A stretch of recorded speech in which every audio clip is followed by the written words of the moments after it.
ሰላም ወደ ኪኮፋ በሻ ዩቲዩብ ቻናል ተከታታዮቻችን እንደምን አላችሁ? በዛሬው ዕለት ሰበር ዜና ይዘን ነው የመጣ ነው። ይህም እንግዲህ አርሰናል፣ ማንቸስተር ዩናይትድ እንዲሁም ደግሞ ቶተናም ግብ የፈጠሩለት ተጫዋች አለ እየተባለ ነው። ይህ ተጫዋች እንግዲህ የሲቪያ ተጫዋች ነው። ሉቺያን አጎሜ ይባላል። 23 ዓመቱ ነውና እንዴት ነው እነዚህን ክለቦች ሊያፋጥጥ የቻለውና እነዚህ ሶስት ክለቦች በተለይ ማንቸስተር ዩናይትድ እና አርሰናልን ሊያበጣብጥ የቻለው እየተባለ ይገኛል። ታዲያ በሱ ዙሪያ ሰፋ ያለ ርዕስ ይዘን እንመለሳለን ወደ በኋላ ላይ። እንዲሁም በዝውውር በዜናዎች ደግሞ ሮድሪጎ በአርሰናል የሚያደርገው ዝውውር ትንሽ ርዕስ ሆኖ እየተነሳ ይገኛል። የሆነ ሰዓት ላይ ቀዝቀዝ ብሎ ነበር፣ አሁን ደግሞ ዳግም እየተነሳ ነው። በሪያል ማድሪድ ቤት መጫወቻ ደቂቃ አለማግኘቱን ተከትሎ እየተነሱ ያሉ ወሬዎች አለ። እሱንም ሰፋ አድርገን የምናነሳው ይሆናል። በዛው በአርሰናል በኩል ደግሞ ስንቆይ ማርቲኔሊንም እናገኛለን። በማርቲኔሊ ጉዳይ የተነሱ ዜናዎች አሉ። ታዲያ በማንቸስተር ዩናይትድ በኩል ደግሞ ራሽፎርድን በማንቸስተር ዩናይትድ በኩል ደግሞ ጋርናቾን እናገኛለን። ታዲያ አሊያንድሮ ጋርናቾ በትላንትናው ዕለት የማርከስ ራሽፎርድን የአስቶን ቪላው ማሊያ ለብሶ ፖስት ካደረገ በኋላ ሚዲያዎችን እያነጋገረ ይገኛል። በሱም ዙሪያ ይዘን የወጣው መረጃ አለ። ማንቸስተር ዩናይትድ እንደገና ግብ ጠባቂ ለማስፈረም ፍላጎት እንዳለው እየተነገረ ይገኝ ነበር። ታዲያ በዚህም ዙሪያ አዲስ መረጃ ወጥቷል። ማርቲኔሊ ወደ ከማንቸስተር ዩናይትድ ይልቅ ወደ ሌሎች የሳውዲ ፕሮ ሊግ ክለቦች ማምራት እንደሚፈልግ እየተነገረ ይገኛል። ታዲያ በሱም ዙሪያ ይዘን የመጣ ነው መረጃ አለ። ይህንንና ሌሎች የዝውውር ዜናዎችን ይዘን ተመልሰን እንገናኛለን። እናንተ እስከዛው ቪዲዮ ላይክ፣ ቻናሉን ደግሞ ሰብስክራይብ በማድረግ እንዲሁም ቀረ የምትሉት ሀሳብ አስተያየት ካለ ኮሜንት ሴክሽን ላይ በማስቀመጥ ቤተሰብ እንድትሆኑ ስል በአክብሮት ጠይቃለሁ። አሁን ወደ መረጃዎቹ ወደ መጀመሪያው መረጃ ስናልፍ እንግዲህ ዋናውና አንገብጋቢው መረጃ ቢኖር የክለቦቹን ትንቅንቅ ያፋፋሙ ተጫዋች ነው። ይህ ተጫዋች እንግዲህ ሉቺያን አጎሜ ይባላል። ፈረንሳዊ የ23 ዓመት ታዳጊ ተጫዋች ነው እና በሲቪያ ቤት የአማካይ ስፍራ ተጫዋች ሆኖ ያሳለፈ ተጫዋች ነው። ታዲያ የሚካኤል አርቴታው ክለብ አርሰናሎች የማንቸስተር ዩናይትድ እና የቶተናም ፍላጎት የሆነውን የሲቪያውን አማካይ ሉቺያን አጎሜን ከሚፈልጉት ክለቦች መካከል ሆኖ ብቅ ማለታቸውን ፊቻጅስ ይዞት የወጣው መረጃ ያስመለክተናል ማለት ነው። እና አሁን የማርቲን ዙቢሜንዲ ዝውውር ከተጠናቀቀ በኋላና የቶማስ ፓርቴ ነገር የመውጣቱ ነገር እርግጥ እየሆነ እየመጣ ይገኛል። ታዲያ በእነሱ ቦታ ደግሞ ክፍተቱን መሙላት የሚገባው ይሆናል። ምክንያቱም ዙቢሜንዲ ብቻውን ሊሞላው የሚችለው ነገር የለም እና ቢያንስ ቤንች የሚያደርገው ተጫዋች ይፈልጋል፣ የሚፎካከረው ተጫዋች ይፈልጋል። ታዲያ ለዚህም ነው ሉቺያን አጎሜ ዋነኛው የማርቲን ዙቢሜንዲ ተቀናቃኝ ሆኖ ሊፈርም ይችላል እየተባለ የሚገኘው የጆርጂኖና የቶማስ ፓርቴ መውጣት ተከትሎ ማለት ነው። ይህ ልጅ በጣም እየተፈለገ ነው በአርሰናል። ታዲያ እነዚህን የፕሪሚየር ሊግ ክለቦች በጣም እያፋፋመ ነው ይባላል። የኦልድ ትራፎርዱ ማንቸስተር ዩናይትድ ራሱ የዚህ ልጅ ፍርሚያ ከሚፈልጉ ክለቦች መካከል ዋነኛው ሆኖ ብቅ ብሏል። ምክንያቱም በመሀል ሜዳው በኩል ላይ የካዝሜሮ መውጣት እየተረጋገጠ አይደለም። እንደ ክሪስቲያን ኤሪክሰን ያለ አይነት ተጫዋችም ወጥቶባቸዋልና ታዲያ ሉቺያን አጎሜም የእነዚህ ተጫዋቾች ምትክ ነው ተብሎ እየተገለጸ ይገኛል። ቶተናሞችም ይሄን ልጅ ከሚፈልጉት ክለቦች መካከል ዋነኛው ነው። ታዲያ ይሄ ልጅ ለምን ተፈለገ የሚለውን እስቲ ለመልከት እንሞክር። ይህ ልጅ በሲቪያ ቤት እንግዲህ በላሊጋው በ2024-25 ማለት ነው 35 ጨዋታዎችን ማድረግ ችሏል። ታዲያ ከ35ቱ 24ቱን ቋሚ ሆኖ ነው የተጫወተው። ቀሪ 11ዱን ጨዋታዎች ተቀይሮ ገብቶ ነው የተጫወተው ማለት ነው። ታዲያ በእነዚህ ሁላ ጊዜ አንድ ጎሎችን ማስቆጠር ችሏል። አንዱን ጎል ብቻ ማለት ነው። ታዲያ በእነዚህ ሁላ ጊዜዎች ያስመለከታቸውን ድንቅ የመከላከልና የፓስ ሁኔታዎችን እንመልከት እስቲ። 83% የተሳካ የኳስ ቅብብል የሚያካሄድ ልጅ ነው። ይህ ልጅ በየጨዋታው 28.5 ኳሶችን በስትክክል ያቀብላል። እንደገና ደግሞ 91% የተሳኩ ኳሶችን በራሱ የሜዳው ክፍል ላይ በሲቪያ የሜዳ ክፍል ላይ የማቀበል ድርሻ አለው ማለት ነው። ይህንን ስትመለከቱ ልጁ ምን ያክል ድንቅ ብቃት እንዳለው የምትመለከቱት። ትንሽ ግን ጥያቄ የሚያስነሳበት ነገር የረጅም ኳሶቹ ናቸው። ተሻጋሪ ኳሶቹ ያን ያክል ስኬት የላቸውም። 45% ብቻ ነው የሚሳኩት። እነዚህ ተሻጋሪ ኳሶቹ በየጨዋታው 1.3 የተሳኩ ረጅም ኳሶችን ነው ብቻ ነው ማቀበል የሚችለው። ይህም በፕሪሚየር ሊግ ላይ እንግዲህ ተጽዕኖ ሊፈጥርበት ከሚችሉት ሁኔታዎች መካከል ዋነኛው ነው። በተቃራኒ የሜዳ የሜዳ ክፍል ላይ ደግሞ 74% የኳስ ቅብብል ስኬት አለው ማለት ነው ይልጅ። በመከላከሉ በኩል ደግሞ እንመልከት 1.2 ኳሶችን በየጨዋታው ኢንተርሴፕት የሚያደርግ ልጅ ነው። እንደገና ደግሞ 2 ታክሎችን ይወርዳል በየጨዋታው። ታዲያ በተቃራኒ የሜዳ ክፍል ላይ መጨረሻው ማለት ነው በፋይናል ሰርድ ላይ 0.4 ኳሶችን ይቀማል። እንደገና ደግሞ 3.9 ኳሶችን መልሶ የሪከቨር የሚያደርግበት ሁኔታ አለ። እንደገና ደግሞ ድሪብልም ያደርጋል 0.3ም ድሪብል በየጨዋታው ያስመዘግባል። ጥሩ ልጅ ነው ማለት ይቻላል። ለቤንች ጥሩ ነው። እንደገና 23 ዓመቱ ነው። የሚያድግበት ሁኔታም ይፈጠራልና ጥሩ ብቃት ነው ለነዚህ ክለቦች ማለት ነው። በየጨዋታው 1.1 ኳሶችን ክሊር የሚያደርግበት ሁኔታ አለ። ሌላው አንድ ያስደነቀኝ ቁጥራዊ መረጃ ቢኖር ድሪብሎቹ ናቸው። 76% የተሳካ ድሪብል ነው ያስመዘገበው እና ይሄ ልጅ ትንሽ ግርምትን የሚጭር ነው። ምክንያቱም እንደ 8 ቁጥር እና እንደ 6 ቁጥር አይነት ተጫዋች ስትሆኑ ፕሬስ ኮንሲስታንት እና በቃ ዲፌንሲቭ አክሽኑን ነው ሞር አብዝታችሁ ልትጮቱ የምችሉት እንጂ እንደዚህ ድሪብሉን ፐርሰንቴጃችሁ ከፍ የሚልበት ሁኔታ ከተፈጠረ እናንተ የ6 ወይ 8 ቁጥር ሳትሆኑ ወደ 10 ወደ ክንፍ ወደ አጥቂነት የምትሻገሩ ናችሁ ማለት ነው። ወይ ደግሞ የመስመር ተከላካዮችም ልትሆኑ የምትችሉበት አማራጭ ይኖራልና ይህ ልጅ አቋሙ እንግዲህ ይህንን ይመስላል። ታዲያ እነዚህን ማንቸስተር ዩናይትድ እና አርሰናልን እያፎካከረ እያነጫነጨ የሚገኝ ተጫዋች ነው ማለት ይቻላል። ታዲያ በዚህ ልጅ ዙሪያ እነዚህ 3 ክለቦች ፍላጎት አላቸው ሲል ፊቻጄስ ይዞት የወጣው መረጃ ያመለክተናል። አሁኑ ደግሞ ወደ ሌሎቹ መረጃዎች ስናመራ እዛው እስቲ አርሰናል ቤት እንቆይ። ጋብሪኤል ማርቲኔሊን እናገኛለን። ጋብሪኤል ማርቲኔሊ እንግዲህ በዝውውር መስኮቱ ጥያቄ ቀርቦለታል እየተባለ ነው። ባየር ሙኒክ እንግዲህ የመስመር ተጫዋቾችን ከሚፈልጉ ክለቦች መካከል ዋነኛው እንደሆነ እናውቀዋለን። ከዚህ በፊት ኒኮ ዊሊያምስ አልተሳካለትም።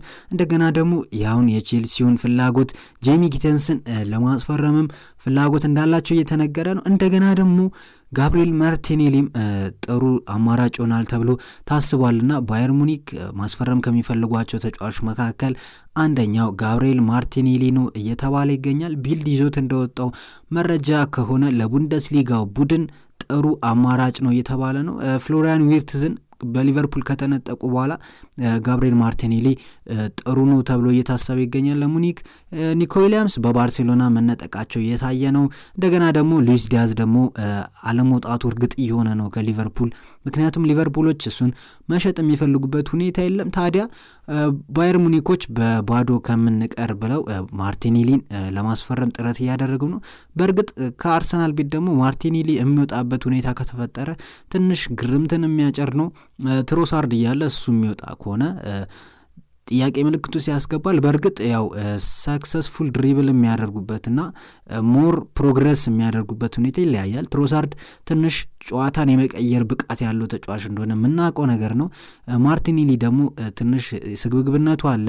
እንደ መስመር ተጫዋችነቱ ስግብግብ ነው ማለት ሁሉም አብዛኞቹ የመስመር ተጫዋቾች ስግብግብ መሆናቸው ይታወቃላ እና ማርቲኔሊም ይሄ ባህሪ ያለበት ይህንን ባህሪ መቀነስ ችሎ ሞር የቡድን ተጫዋች የሚሆንበት እድል ቢኖር ኖሮ ምናልባት አርሰናሎችም ይህንን ዝውውር ሊቀበሉት የማይችሉበት ሁኔታ ይፈጠር ነበር እና አርሰናሎች እስከ 50 ሚሊዮን ፓውንድ የሚቀርብላቸው ከሆነ ለመስማት ዝግጁ ናቸው። ንግግር ለመጀመር ዝግጁ መሆናቸው ነው እየተዘገበ የሚገኙና ጋብሪኤል ማርቲኔሊና በባየር ሙኒክ መካከል ያለው ዜና ይህንን ይመስላል። እስቲ ደግሞ ወደ ሮድሪጎ እናምራ። ሮድሪጎ እንግዲህ በሪያል ማድሪድ ቤት ያለው ቆይታ ትንሽ አጠራጣሪ የሆነ ነው። ከጥቂት ጊዜያት በፊት በአርሰናል ተፈላጊ ተጫዋች እንደሆነ ሲነሳ ነበር። ታዲያ ከሆነ ጊዜ በኋላ ደግሞ ወሬው እንደገና ቀዝቀዛ አለ። ምክንያቱም ዣቪ አሎንሶ አዲስ አሰልጣኝ ሆኖ መጣ። ታዲያ ዣቪ አሎንሶ አዲስ አሰልጣኝ ሆኖ ከመጣ በኋላ ለልጁ ጥሩ እድል ይገኝለታል ተብሎ ታስቦ ነበር። ነገር ግን በፊፋ የዓለም ክለቦች ዋንጫ ጨዋታ ላይ እንኳን እድል ሊሰጠው ያልቻሉ ተጫዋች ሆኖ ተገኝቷል። በትላንትናው ዕለት ሪያል ማድሪድ ፓቹካን 3-1 ባሸነፈበት ጨዋታ ቀይ ካርድ ወጥቶበት በ10 ተጫዋች ለመጨረስ በተገደደበት ሁኔታ እንኳን ትንሽ ግርምትን ያጫረ ውሳኔ ዣቪ አሎንሶ ወስኗል። ይህም እንግዲህ አርዳ ጉለርን በቀኝ መስመር የአጥቂ ክንፍ ላይ አጭቶታል። እንግዲህ አስቡት፣ ይህ አንድ ምልክት ነው ማለት ይቻላል በሪያል ማድሪድ እና በሮድሪጎ መካከል ያለው ነገር የሻከረ መሆኑን ማለት ነው። ምክንያቱም አንድ አማካይ አንድ የአጥቂ አማካይ የ10 ቁጥር አማካይ ያንተን ቦታ ነጥቆ የሚጫወት ከሆነ በቃ አንተ ከሱ የተሻልክ አይደለም፣ እሱ ባንተ ቦታ ሲሆን ጥሩ ይጫወታል ነው ነገሩ ማለት ነው። እንደገና ደግሞ ቪኒሲየስ ጁኒየር አለ። በቪኒሲየስ ጁኒየር በኩል ደግሞ ኮንትራቱን ለማራዘም ንግግር እየተደረገ እንደሆነ ነው እየተገለጸ የሚገኘው። ታዲያ ሮድሪጎ እንደምናውቀው ነው የግራ መስመር ተጫዋች ነው እናውቃለን። ታዲያ ግን ለቪኒሲየስ ጁኒየር ሲባል የቀኝ መስመርንም እያዘ የሚጫወት ተጫዋች ነው። ማንቸስተር ሲቲ ላይ ያንን ያክል ገድል ሲሰራም ይህንን የምናስታውሰው ነውና ታዲያ ግን አሁን ጨራሽ አርዳ ጉለር በዛ ቦታ መጮት ጀመረ። ቪኒሲየስም ኮንትራቱን አራዘመ። እንደገና የሚመጡ ፈራሚዎችም ሊኖሩ ይችላሉ። ይሄ ጥያቄ ሲነሳ ሮድሪጎ የመውጣቱ ነገር የማይቀር እየመሰለ ነው።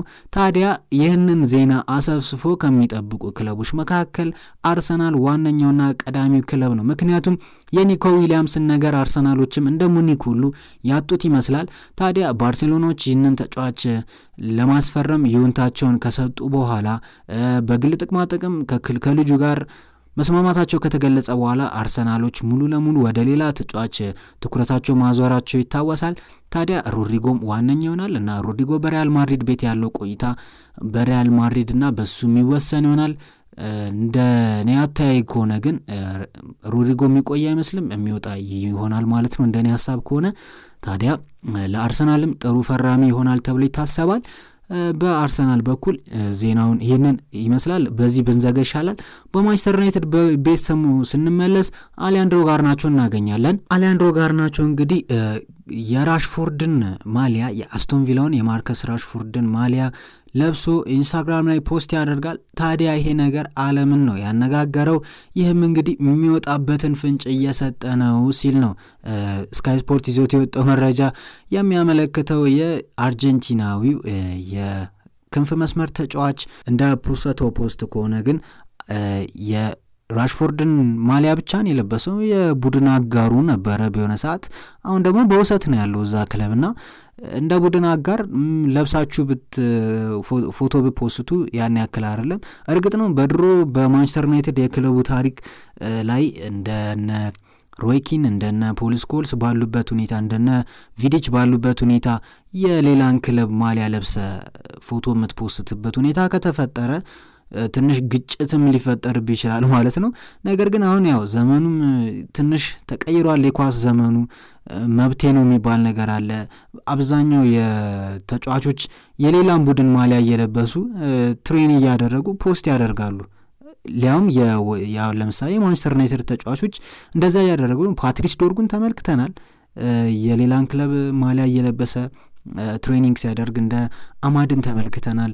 ሌሎችንም ተጫዋቾች መጥቀስ ይቻላል። ታዲያ አሊያንድሮ ጋርናቾ ግን ልምምድ አይደለም ፖስት ነው ያደረገው። የራሽፎርድን ነው ሌላ ፖስት አይደለም። ግን የሚወጣበትን ፍንጭና ማረጋገጡን ነው እየተነገረ የሚገኘው። ታዲያ ጋርናቾ ወዴት ያመራል የሚለው ዋነኛው ጥያቄ ነው። እዛው ማንቸስተር ዩናይትድ ቤት ውስጥ ስንቆይ አንድ የመስመር አጥቂ ለማስፈረም ፍላጎት ካላቸው ክለቦች መካከል ዋነኛው ሆኖ ብቅ ብሏል ሲል ለጋዜጣ ዴሎ ስፖርት ይዞት የወጣው መረጃ ያመለክታል። የፊዮሬንቲናውን ጣሊያናዊ የ25 ዓመት የመስመር ተጫዋችን ሞይስኪንን ለማስፈረም ፍላጎት አለው እየተባለ ይገኛል። 44.5 ሚሊዮን ፓውንድ ወይም ደግሞ 52 ሚሊዮን ዩሮ የመልቀቂያ ውል አለውና ታዲያ ይህንን መክፈል የሚችሉ ከሆነ ማንቸስተር ዩናይትዶች የዚህ ልጅ ፊርማ ያገኛሉ። ከጁላይ 1 እስከ ጁላይ 15 ነው ይህ የኮንትራት ማፍረሻ ውል የሚጠናቀቀው። ታዲያ ከነዚህ ውጭ ባሉት ቀናት ውስጥ ይህ ዋጋ ወይ ሊቀንስ ወይ ሊጨምር የሚችልበት ሁኔታ ይፈጠራልና ምናልባት ወይ መጠበቅ አለባቸው ወይ ቶሎ ብሎ መግዛት አለባቸው። የሚፈጠረው ነገር አይታወቅም። ብቻ ግን ዩናይትድ ፍላጎት ካላቸው ክለቦች መካከል መሆኑን ለጋዜጣ ዴሎ ስፖርት ይዞት የወጣው መረጃ ያመለክታል። እዛው ማንቸስተር ዩናይትድ ቤት ስንቆይ ደግሞ ግብ ጠባቂ እናገኛለን። ከዚህ ቀደም በነበረን መረጃ ኤሚሊያኖ ማርቲኔዝ ወደ ማንቸስተር ዩናይትድ ማምራት እንደሚፈልግ እና ከማንቸስተር ዩናይትድ ጋር ደግሞ በጣም ስሙ በስፋት ሲያያዝ እንደነበር ተነጋግረን ነበር። ታዲያ ግን አሁን ለማርቲኔዝ ሌላ ክለብ ጥያቄ አቀረበለት እየተባለ ነው። አትሌቲኮ ማድሪድ ነው። አትሌቲኮ ማድሪድ እንግዲህ የማንቸስተር ዩናይትድን ፉክክር እንዲሁም ደግሞ ባርሴሎናም ሌላኛው ፈላጊ ሆኗል። ታዲያ የእነዚህን ክለቦች ፉክክር አትሌቲኮ ማድሪድ ተቀላቅሏል ሲል ነው ዘቴሌግራፍ ይዞት የወጣው መረጃ የሚያመለክተው። አትሌቲኮች እንግዲህ በላሊጋው 3ኛ ሆኖ ጨርሰዋል። እንዲሁም ደግሞ በሻምፒየንስ ሊጉም ጥሩ ግስጋሴ አሳልፈዋል ማለት ይቻላል። አሁን ደግሞ በፊፋ የዓለም ክለቦች ዋንጫ እየተጫወቱ ነው እና በእነዚህ ምክንያት ክለቡ ትንሽ ብዙ ጨዋታዎችን የሚያሳልፍበት ሁኔታ እየተፈጠረ ይገኛል።